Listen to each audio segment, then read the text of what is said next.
Every time you take a step, you're doing physics. But what's really happening under your foot when it hit the ground? And how do engineers design shoes that manage the impact, absorb energy, and even return some of it back? Let's break it down. When your foot strikes the ground, it pushes down.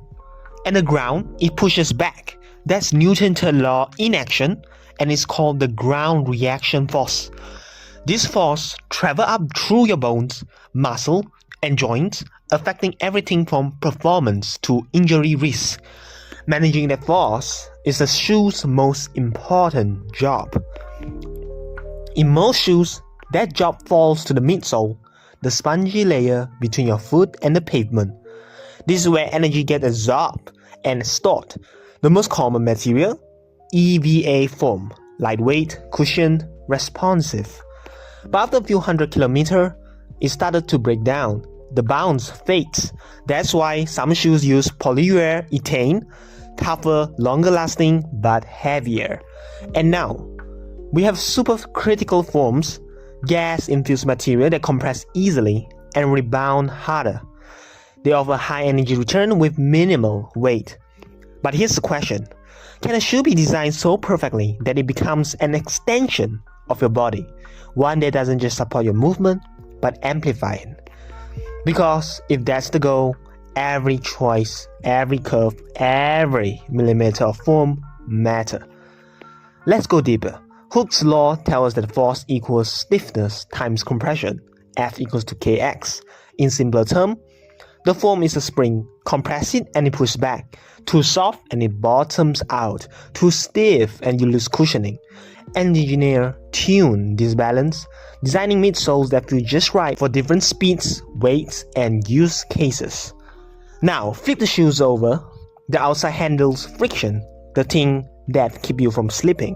Engineers design tread pattern to grip various surfaces, pavement, mud, snow. They add spring for wet traction, lugs for off-road grip, and rubber compounds optimized for different temperature. It's not just tread, it's physics, geometric friction, and surface contact. But shoes aren't just passive tools, they interact with how you move. When you run, your foot naturally rolls inward. That's called pronation. Some roll too much, over pronation, which can lead to injury.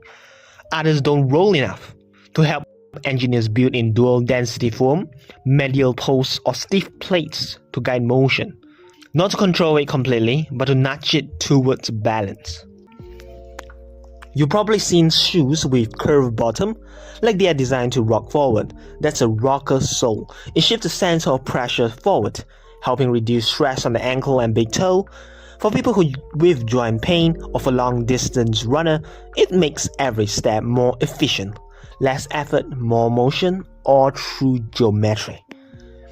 And there's the carbon plate, a thin curve inserted embedded inside many high-performance shoes. Why? Because it works like a lever. As your foot lands, the plate stores mechanical energy. As you push it off, it releases it, propelling you forward. Combined with bouncy foam, it creates a springboard effect. More speed, less fatigue. It's not cheating though. It's physics, optimized for propulsion. But what about comfort? Feet get hot, they sweat. Shoes that trap moisture cause blister, odor, and fatigue. That's why the upper matters. Engineers use engineered mesh, perforated knits, and moisture-wicking liners to keep your foot dry and cool. Some shoes even include antimicrobial treatment to prevent odor and bacteria buildup. It's not just about material, it's thermal regulation, built in.